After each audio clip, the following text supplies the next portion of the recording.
How to gather in the mist the right way. That is the exact question we're going to be asking and answering today. So welcome back to another Gathering Guide episode. Let's hop on our ox and get right into it.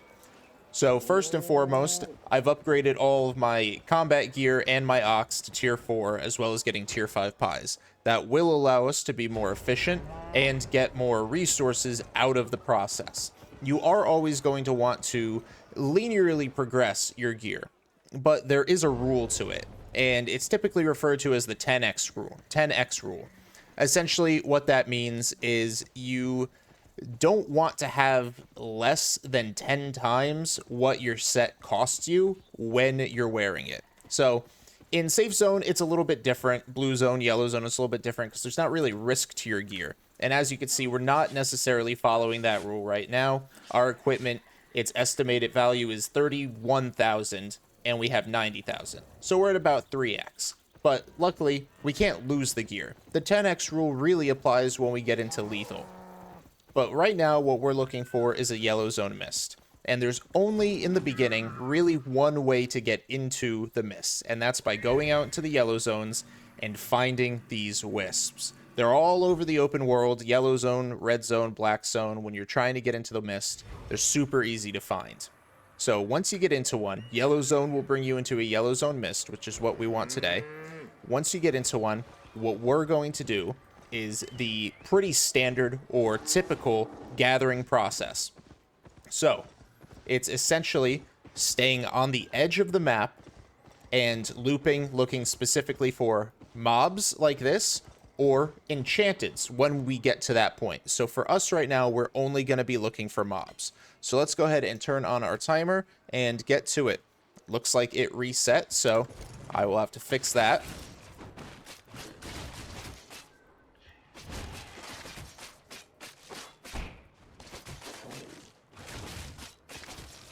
Now, the reason when you're lapping in the mist, you only want to focus on mobs and, of course, enchanteds is because of how much ticks or how much of the bar that you see there will be full. So with mobs in the mist, they will always spawn with full ticks. Whereas in, well, we can't get that tree, so I can't demonstrate. Whereas with the nodes, though, they will tend to spawn sort of depleted. And obviously we don't want to deal with sort of depleted. We want to get the most value out of it. So we run around looking for mobs. So this one right here. That had a full 6 out of 6, whereas if I were to go to a node, it may have a 4 out of 6 or a 2 out of 6. This is because other players are running around the mist looking for materials as well. Now, don't forget to pop a pie as soon as you start. And again, we don't care about stone and we can't get tier 5 yet. So our main focus is going to be on tier 4s and below.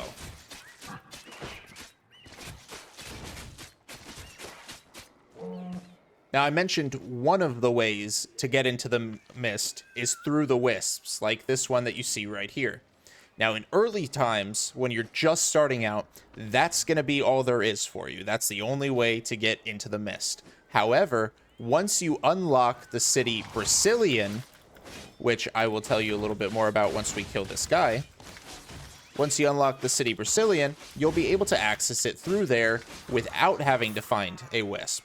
Now, Brazilian has a portal that you can go into. You can go into a lethal or a common or a non-lethal mist at common level. It'll never be enchanted, but you'll always be able to get into the wisp or into the mist. So the reason we're doing the caged wisps is to get our standing up. Now, I touched on standing a bit in the previous video, but if you go to stats, at the very bottom, you'll see standing. Now, Brazilian, we need to get to the first tier, so we need to get above neutral in order to get into it, in order for it to start spawning portals and us to have access to it via the travel planner. So we're at 972 out of 50,000. Got a ways to go. So we're going to be taking on every of the caged wisps that we can find.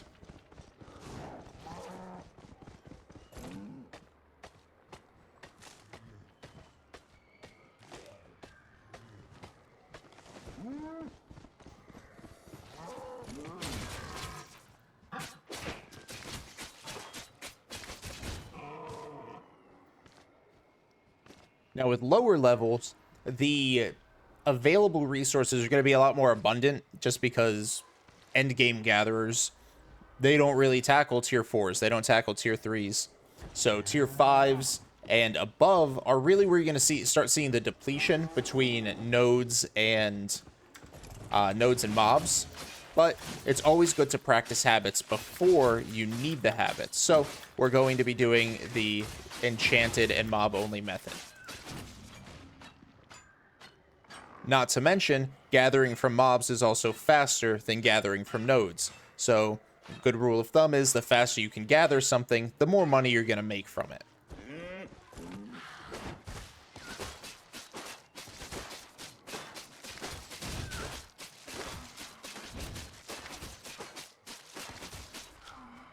Now, in the Yellow Zone Mist, we do have the potential to find enchanted wisps. Now, enchanted wisps in Yellow Zone Mist are very lackluster. Essentially, they're only good for fishing, and we're not really going to be touching on fishing in this series, or honestly, anytime soon. But with enchanted wisps, they do have the potential of having up to tier 6 materials in them.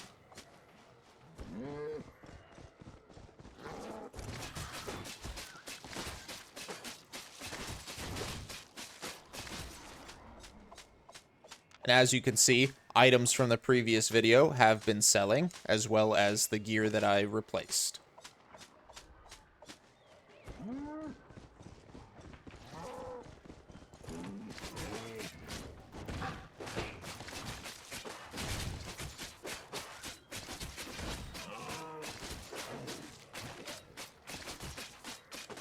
I made the same mistake I was making last video. I thought that was green. That is blue. Maybe I should get my eyes checked, because green and blue, they shouldn't look the same. And remember, when gathering, you want your auto learn, or quick learn as they call it now, to be turned on. Now with premium, you get 30 learning points every single day. That is an amazing thing for gathering. It's also used a lot for crafting and refining, but for our purposes, we're looking at gathering. So I have auto learn turned on for lumber, as well as getting to tier 4 tools, or tier 4 fiber, ore, and skinning. There's an enchanted mob, or not mob, node that we can't gather, but if we were able to, that would be something we do focus on.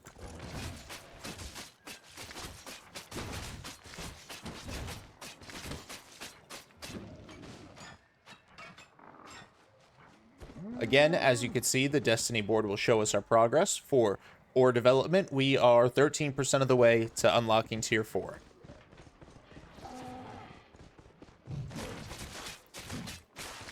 Now, a distinction to make when it comes to skinning is that there are no nodes. And I use nodes in air quotes when I say that, because obviously you're not going to find a stationary chunk of skin or a tree of skin. That's not how it works, right?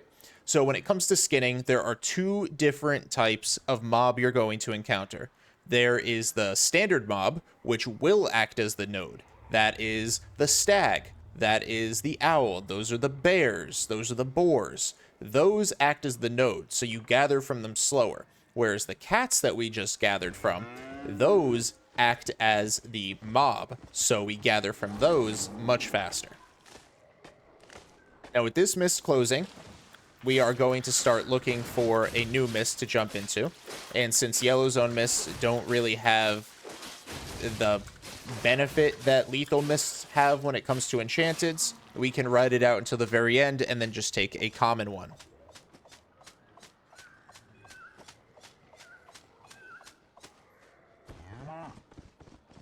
Now, in the same manner that trees or other materials or resources will glow, so will the enemies. It doesn't necessarily mean they're quote-unquote enchanted enemies, but when they have an aura around them, they do tend to be stronger. And that does mean that they reward more fame when you kill them.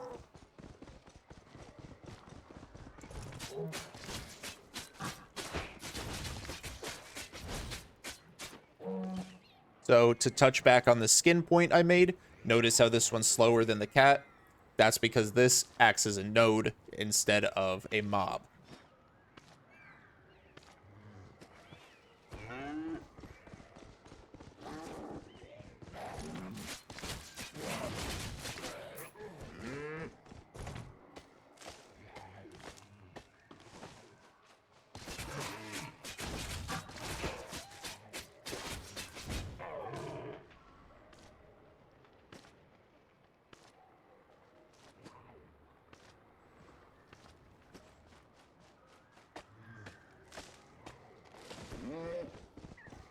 With a little bit of diligence and perseverance, we should have our Lumberjack to tier 3 as well by the end of this video.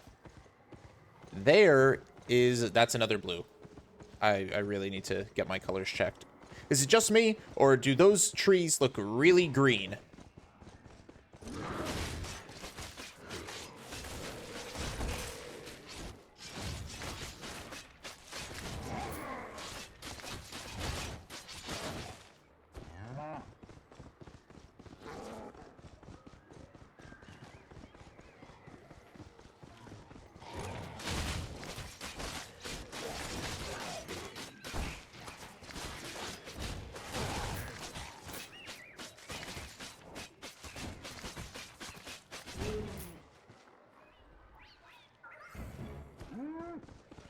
With just a few seconds left on the mist, we'll go ahead and jump into another one.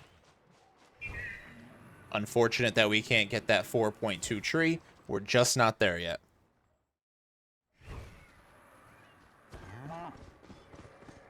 Now that we're in a new mist, we do the same thing. We begin again. We look for mobs, and that's going to be what we focus on. Now, skinning, it's a little bit more acceptable to tackle the skinning, again, quote-unquote, nodes, because skin has a higher value. It holds a stronger value in the market against the other resources. So let's compare. We've got one skin at tier 4 versus one ore versus one fiber. So a fiber sells for, at tier 4, 93, ore 96, and hide, wow, actually 77. I stand corrected. It definitely gets stronger in value in higher tiers, but I guess tier 4 skin, just not it.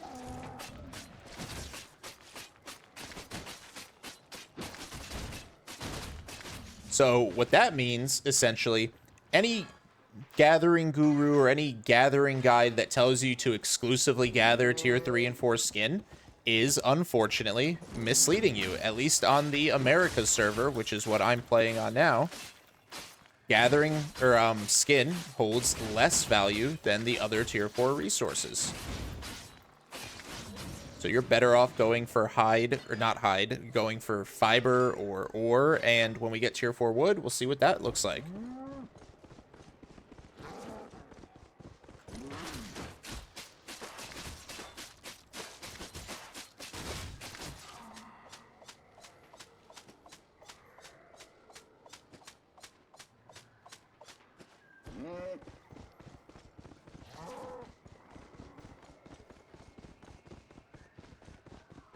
Now, the reason we stay at the edge is mostly for PvP purposes, which again doesn't really play a factor in yellow zone miss, but if you want to build a habit, you don't only build it when you need it, you build it early on. So we stay on the edge because, like I mentioned in the last video, it's easier to keep an eye on only half your screen than keeping an eye on the full screen. You also stay on the edge because at any given point, you're relatively closer to an exit. So if I was in the middle, I would be far away from all the exits. But where I am right now, if I get jumped, I can run right towards this exit. Or if I have to turn around, I can cut the corner and go to this exit right here. Mists are typically limited to 1 to 2 players. So you're not going to be cornered by 5 players, 6 players, 7 players like you would in the open world when trying to do PvP.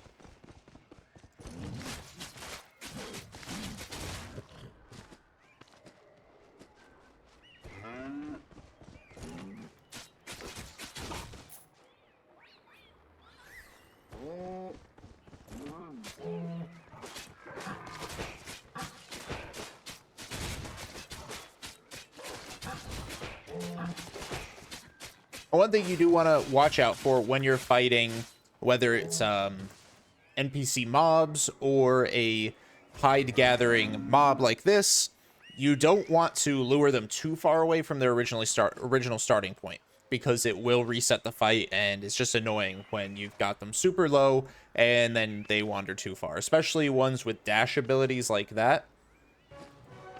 Just make sure you don't push them too far away from their original starting point.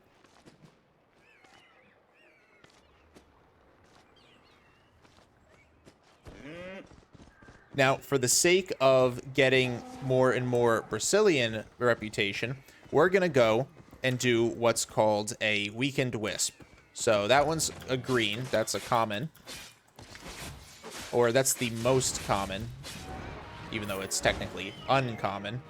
But it has been taken, which means there's another player running it. So now that another player's taken it, we will continue on.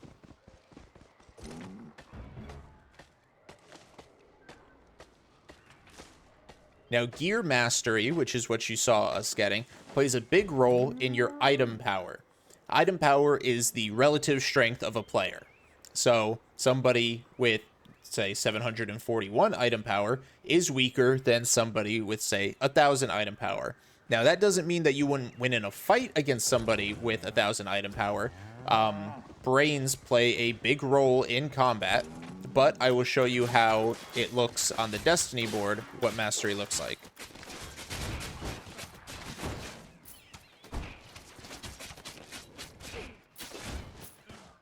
So, we got, let's see, 1 Mastery in, say, our Torch. So, Torch Mastery level operates similar to the Node Combat Mastery, but Torch specifically is a class of Offhand. So, as you develop 2 out of 100, 10 out of 100, 50 out of 100, not only do you unlock higher tiers, but you also get 0.2 bonus to item power for all torches. So 5 levels gets you 1 extra item power for all torches, whether it's the torch itself, Mistcaller, the Leering Cane, all the way up to the brand new Blue Flame Torch. Now, what specific spec does, Torch Combat Specialist, the more I use specifically the torch, I get 0.6 bonus to item power for all torches. So 0.6 every level in this to all of these, as well as 2 specialization bonus to item power specifically for this torch. So each level, I get an extra 2 specialization bonus to item power. So every time I level that up, this gives a little bit more into my average total item power there.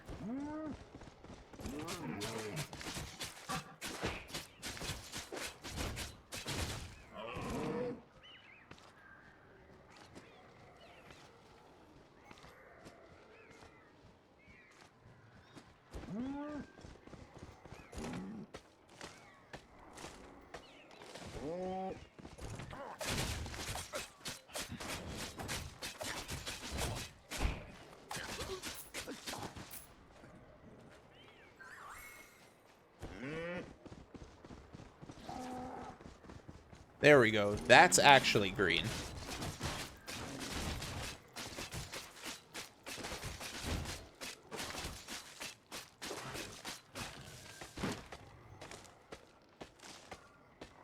Thanks to that, we are now 88% of the way to Tier 3 Lumberjack. Now, the reason I advocate for Mist is, like I mentioned in the last video, in the Mist, you can gather all 5 materials. So if you really want to spread out and get the most profit possible, don't limit yourself to just one. One can make you good. All 5 can make you great. And when I say great, I mean very profitable, because even at Tier 7, even at Tier 8, stone, of all things, stone is still very, very profitable. So when you go into places like the Roads of Avalon or the Mists, and you can gather all 5, you're maximizing your chance of making immense, immense money.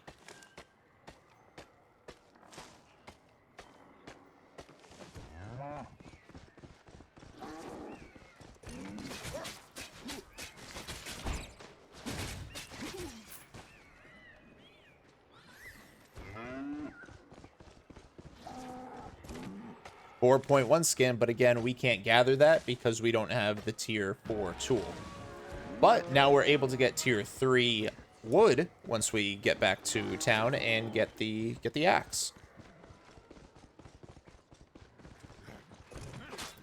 Now, the reason I'm picking the fights with the little guys, or at least I'm taking them when I accidentally aggro them, is simply because we need to get our combat fame up as well.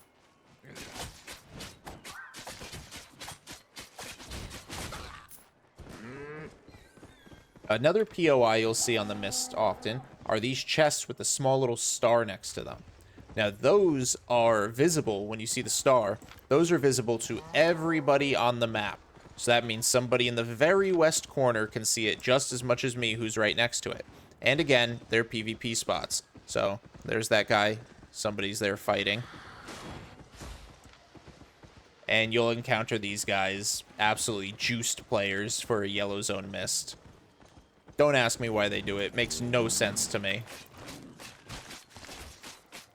But obviously we don't want any trouble from them, so it's their chest. Have fun with it.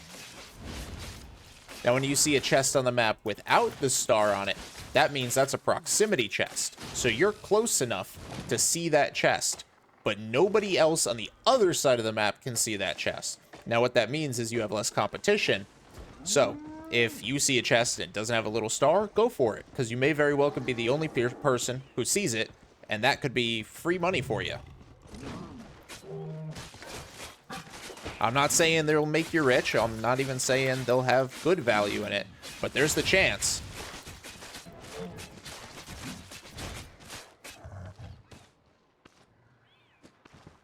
Now, milestones happen when you reach certain checkpoints, basically, in the development. So we reached 3, and I guess that's a milestone.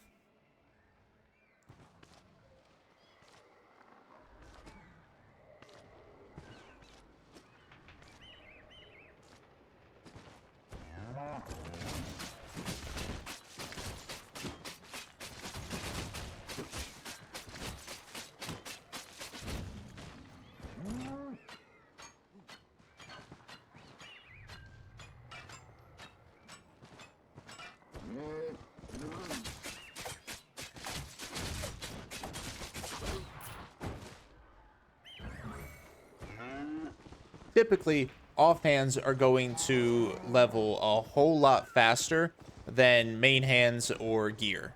So you'll see a lot more development coming out of your offhands, whether that be the torch, spellbook, whatever it is.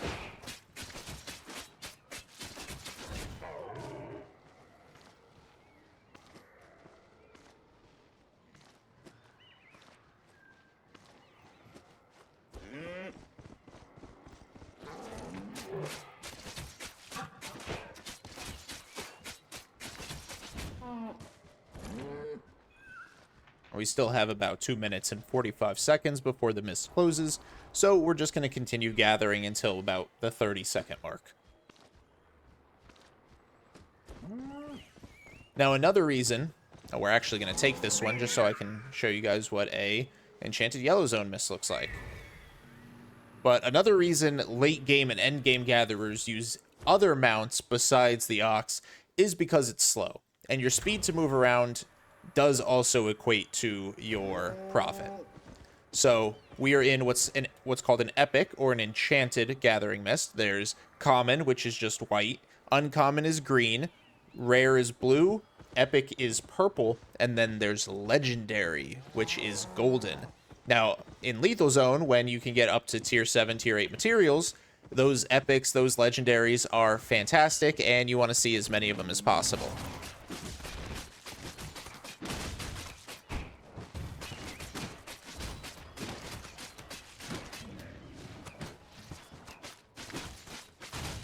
We're going to go ahead and reset this fight just because that archer keeps moving around and the stone guy is beating on us.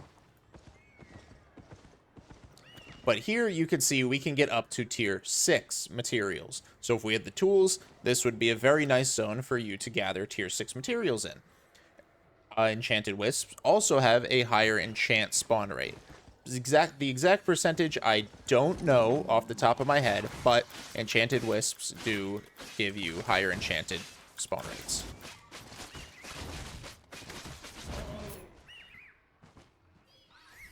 As you can see, by doing objectives, you also get more fame out of them as well. So if you happen across an enchanted mist and you're fame farming, it's more benefit for you as well.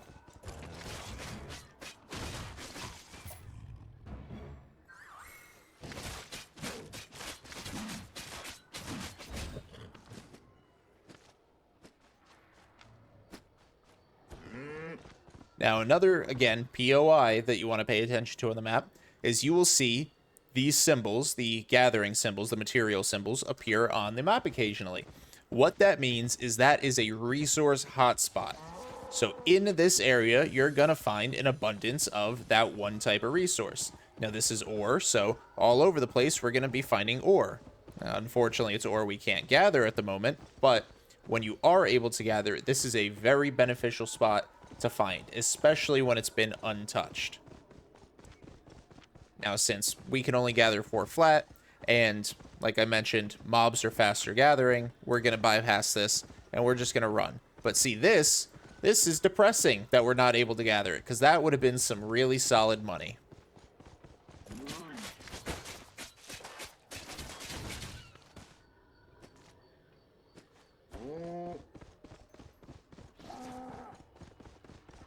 Lot of enchanted, and like I said, the enchanted wisps, obviously, as you can see, have a higher chance of providing enchanted materials.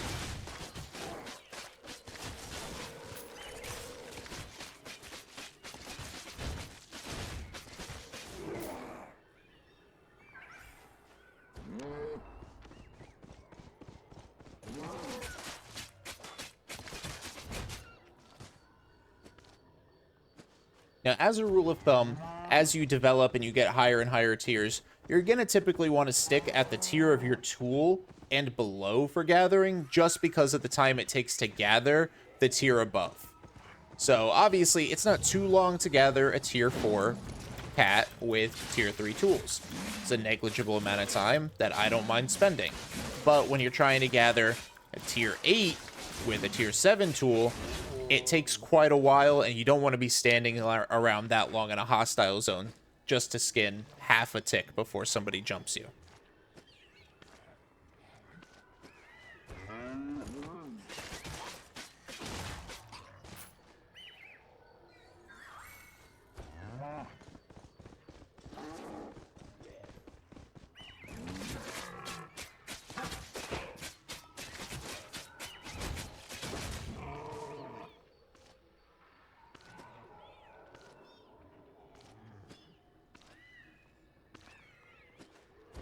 You'll notice that there are subtle differences in the way the wisps sound. So the wisp that we hear up here to our top left is going to be a loose wisp, whereas the one we hear down here in the bottom right is going to be a caged wisp. So we move up here. There it is, loose wisp. We move down here, and it's a caged wisp. So as you move around the map, as you're looking for new wisps to jump into, you'll notice the differences. You'll kind of learn, and you won't be like me and get tricked by them all the time. Sometimes, back when I was still learning, I used to be tricked by them quite often. But now I know what they sound like, so I just avoid them if I don't need the caged wisps.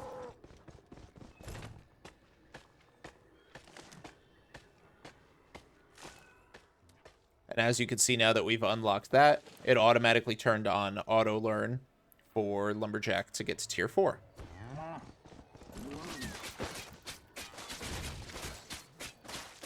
So as I gather this tier 3 hide, this is a perfect time to showcase the difference between the passive and the active carry weight stat. So like I showed yesterday, the Ox has the active stat. Has max load stat right there instead of it looking like a passive stat like one of these. So up here you could see, thanks to the Ox, my carry weight capacity is only 8%. But if I got dismounted, it would be 116. So that's what this looks like. I lose my mount, and now I'm slightly overloaded and I move a little slower. So when you go into your inventory, this bar right here will tell you exactly how slow you're going to go. So 0 to 100, not going to get slowed down at all. Then over here, you've got 100 to 130. You're going to be slowed down by 20%. You go above that, 130 to 160, you're slowed by 50%. 160 to 180, you're slowed by 70%. And then 180 to 200, you're slowed down by 85%. Now, you can go above 200%. If you're on foot, you're not moving at all. You're not going anywhere. You're not taking a single step. If you are on a mount and you're above 200%, you are going so abysmally slow, you might as well just make multiple trips of whatever you're doing. This is mostly relevant for transporting, but it does sometimes play a factor when you're gathering. But what will happen when you have something like the boar or the stag or the moose, instead of becoming over encumbered when you leave that radius or when you get attacked, when you get dismounted and you don't have your mount out, you won't be slowed down. As long as you're under that 100% with those specific mounts, you won't be slowed down when you're on foot, which is why they are the go-to for gathering. Again, those are stags, moose, boar. The bears are great, but unfortunately the bear is not one of them.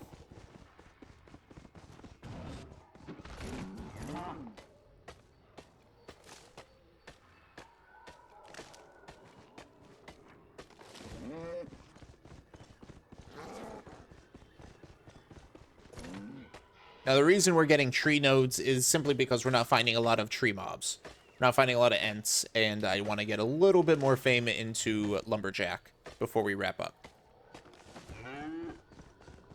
And, of course, like I mentioned in the last video, you see these broken roads or unstable roads portals. When you run up to it, it will tell you where it drops you. So this one will drop you in a yellow zone, Eldon Hill. So if you're ever wondering, where is that going to drop me? Just press the M button on your keyboard. You zoom out. Up here, there's a search bar. So that drops me in Eldon Hill. This is right by Martlock. Then it'll zoom right in. So if I were to take that road, it will bring me right into this open world zone. And then I could go right into Martlock if that's what I needed.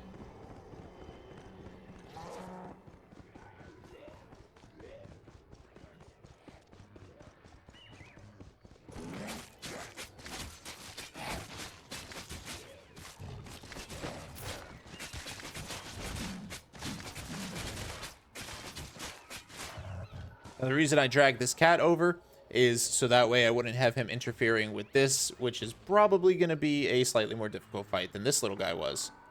So we'll get full health. Hopefully we don't pull the skeleton as well, or that. And let's see. Exactly what we wanted, just the swordsman. Now, sword combat, as you can see, I'm using my Q. And the reason I'm only focusing on using my Q right now is because I build a stack of what is called Heroic Charge. Each time I use it, I can build one stack up to 3, and the more stacks I have, the more damage my E does. My W also consumes a stack of Heroic Charge to deal more damage. So for sword fighting, it's very important that you build those stacks. Each weapon has different mechanics to it. Some need stacks to work, some do not. It's important to learn and know which weapons require which stacks, what your rotation is going to be. Now, Albion is a beautifully crafted game where you can mix and match. There's no one gear set that's perfect for any given weapon. And so therefore, your rotation could be any number of things. But I would recommend finding a gear set that works for your playstyle and learning a rotation that way. You'll see in my session profits, I wield the battle axe pretty often, and I have a rotation pretty set for when it comes to fighting aspects and mobs.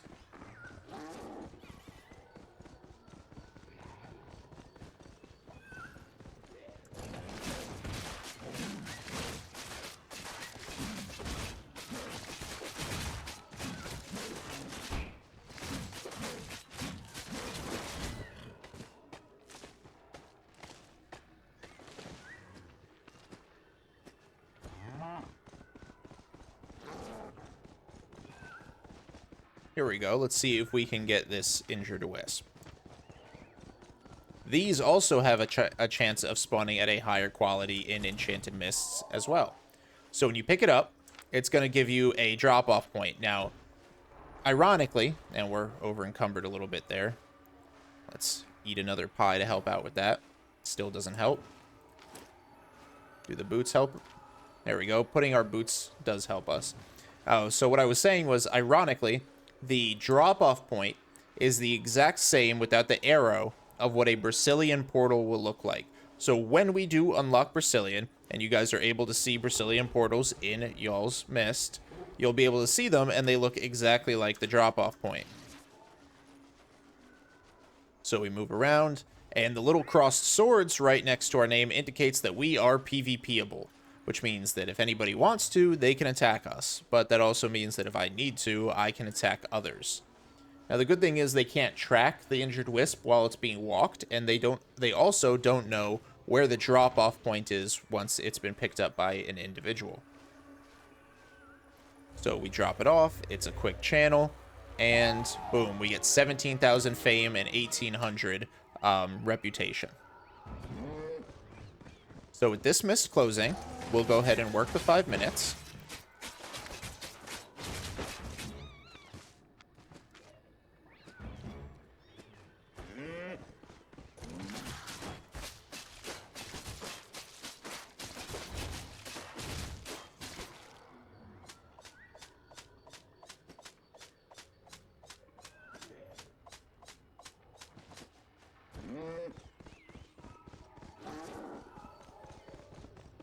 Now, if there was ever the event that you needed to exit a mist early, what you're going to do is super simple. You just go right to one of these exits. It will bring you right back out to where you started. And that also means that if you're being chased by a hostile player, it will bring them out to where they started too.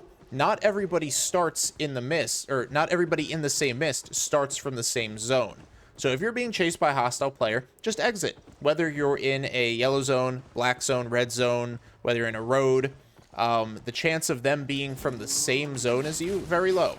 And you can always just get back into another mist. Does it suck if you're in an enchanted mist and you're forced out of it? Absolutely. Happens to me. It makes me very sad. But is it better than dying and losing everything? Yeah, absolutely. It absolutely is.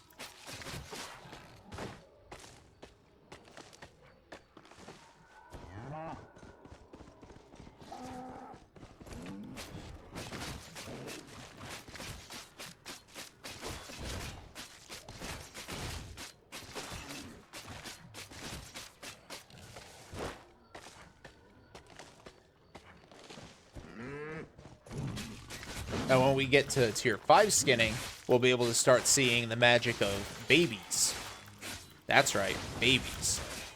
Certain skinning mobs drop baby versions of themselves, which if you do islands and baby raising and stuff like that, you could raise them into full-grown mounts. You could either sell them or use the mount itself. But the babies themselves sell on the market for a sizable value. You can get cougar cubs, you can get wolf pups, boar cubs. There's any number of them. Basically anything in that is a basic mount, I believe, has a cub or pup that you can get from its drop.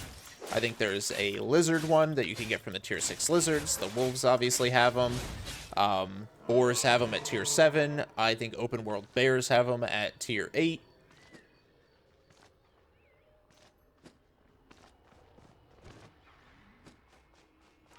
And here's another example of an overly juiced individual in a yellow zone mist. There's no need to bring a 5-4 Dawnbird or whatever that is into a mist. But hey, you know, to each his own.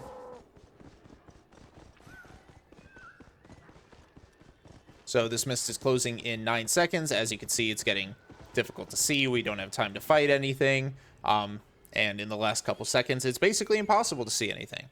But once we get out of the mist, it will drop us exactly where we went into it at. And now we can run right back into the city.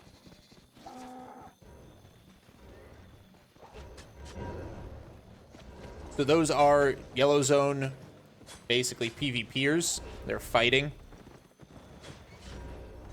And that guy's losing bad.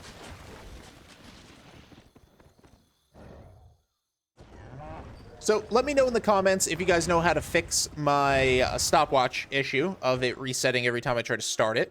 I would really like that not to happen, But for the next video, I'll just take this time, add it to the time from the end of the last video. But let's go ahead and get our valuable stuff on the market so we can sell that, repair everything. So we sell our logs. And see how the lowest is 86. I would sell it for 85 to undercut properly, but the buy order is at 84. That's a negligible and good difference. So I'll just knock it down to 84, and that'll be an instant sale. Same thing here. This goes right down to the buy order, so instant sale. This is another instant sale. This goes down to an instant sale.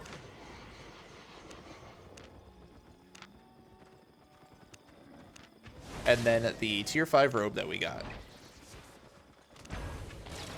But we also get to celebrate by selling our novice axe and getting a tier 4 one. So tier 4 axe. Not pickaxe we want. Gathering, wood, axes, and not tier 4 either, tier 3. There we go. So buy, and now we have all 4 tier 3. Stay honest.